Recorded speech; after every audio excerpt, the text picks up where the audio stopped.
తెలంగాణ ఆత్మగౌరవానికి ప్రతీకలైన అక్కా చెల్లెమ్మలకు మహిళా వారోత్సవ శుభాకాంక్షలు తెలిపారు మంత్రి సీతక్క. ఈ నెల 25 నుంచి 30 వరకు నిర్వహిస్తున్న మహిళా వారోత్సవాలు కేవలం ఒక కార్యక్రమం కాదని, మహిళా శక్తి సామర్థ్యాలను, ఆత్మవిశ్వాసాన్ని, సాధికారతను ప్రపంచానికి చాటి చెప్పే మహోత్సవమని తెలిపారు. ఇక ఒకప్పుడు చిన్న పొదుపులతో ప్రారంభమైన స్వయం సహాయక సంఘాలు నేడు తెలంగాణ గ్రామీణ ఆర్థిక వ్యవస్థకు వెన్నుముకగా నిలిచాయన్నారు. సీఎం రేవంత్ రెడ్డి నాయకత్వంలోని ఇందిరమ్మ ప్రభుత్వం మహిళలకు కేవలం లబ్దిదారులుగా కాకుండా పారిశ్రామికవేత్తలుగా, ఉపాధి సృష్టికర్తలుగా తీర్చిదిద్దుతుందని స్పష్టం చేశారు. మహిళా సంఘాలకు 10 లక్షల వరకు వడ్డీ లేని రుణాలు అందిస్తూ ఆర్థిక స్వలంబనకు బలమైన తోడ్పాటు అందిస్తున్నామని మంత్రి సీతక్క తెలిపారు. ఆత్మగౌరవానికి ప్రతీకలైన మహిళా శక్తికి మహిళా వారోత్సవ శుభాకాంక్షలతోటి. ఇది కేవలం మహిళా వారోత్సవం కాదు, ఇది మహిళా శక్తి యొక్క మహోత్సవం. అదేవిధంగా ఇది ఆడబిడ్డల ఆత్మగౌరవ యాత్ర.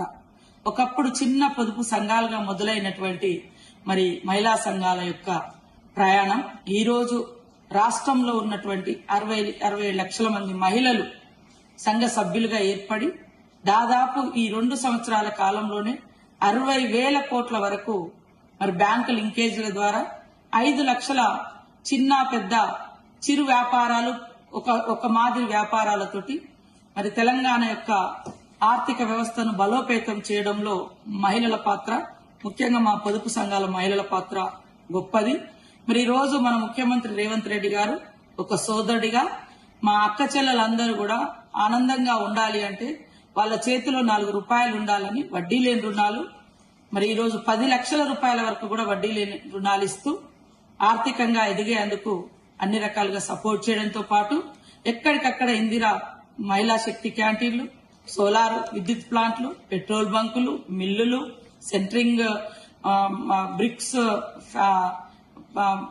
ఫ్యాక్టరీస్, ఇట్లా ప్రతిదీ కూడా బిజినెస్ రూపంలో మహిళలను తీసుకురావడమే కాకుండా మహిళలు గతంలో ఎక్కడైనా మీటింగ్ పెట్టుకోవాలంటే చెట్ల కింద లేదా ఊరవతల లేదా ఎవరిండ్లలోనో పెట్టేది.